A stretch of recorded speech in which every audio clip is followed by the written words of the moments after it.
And I want to come back to journaling, which is something you can do to really actually feel the moment.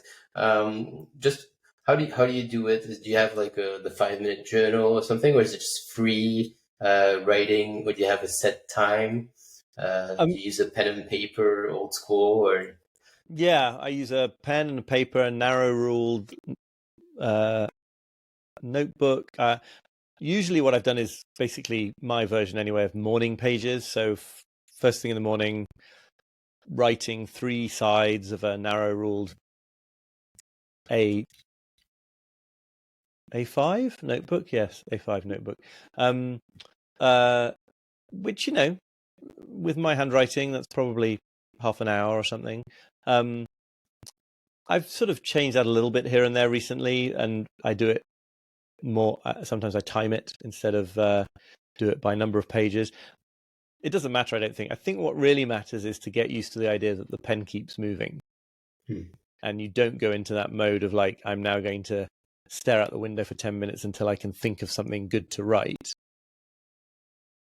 And that's the bit I find hard, but also incredibly rewarding, right? It's just like, okay, the pen is going to keep moving. Maybe some good things will come out, maybe nothing good will come out. That's not the challenge here. The challenge is to not stop. And it doesn't mean you have to go very fast or anything, right? It's just that at an ordinary, gentle, steady pace, you're not going to stop. And that I find very useful because it gets rid of some kind of internal, So very bypasses an different. internal sensor. Yeah. Yeah, very different from, say, writing a novel where you're going to block out 1 or 2 hours. And if you're not writing, it's not a big deal. At some point, you're going to stop writing.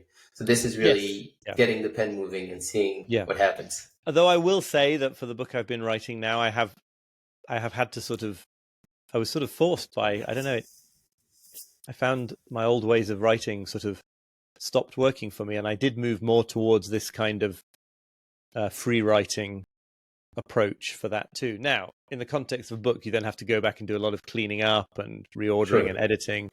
But there's something that the perfectionist in me hates so much about like making a big mess on the page, even though nobody's going to see it until it's tidied up, right? But it's like, I don't like that. And it's been quite difficult, but I think it's very beneficial. So you're writing the book also by hand on a notebook? No, oh, sorry. No, I should clarify. Not necessarily by hand, but the first stage of writing that book takes place in sessions where I just keep writing, Oh, okay. even if I don't feel like I've got anything to write at that moment. So I'm just letting my, I don't know, unconscious go to the page without frontal cortex in the middle or whatever. I'm sure it's not quite how it works. And that would be totally unreadable as a finished product, but it's actually really useful as an initial For part sure. I mean, of the process. you can't correct nothing, but you can work on a manuscript on something. Right, That's and very really quickly, if you do that for an hour, like you've got thousands of words at that point to exactly. start with, right? Yeah. And I find that actually, I used to think that was worse than just that very sort of constipated approach to writing where you finally get out a sentence, but it's a good sentence. But now I'm finding that it's actually I don't enjoy, the perfectionist in me doesn't enjoy it, but it's actually very useful to push through that and But to, don't you love correcting it and then it's perfect?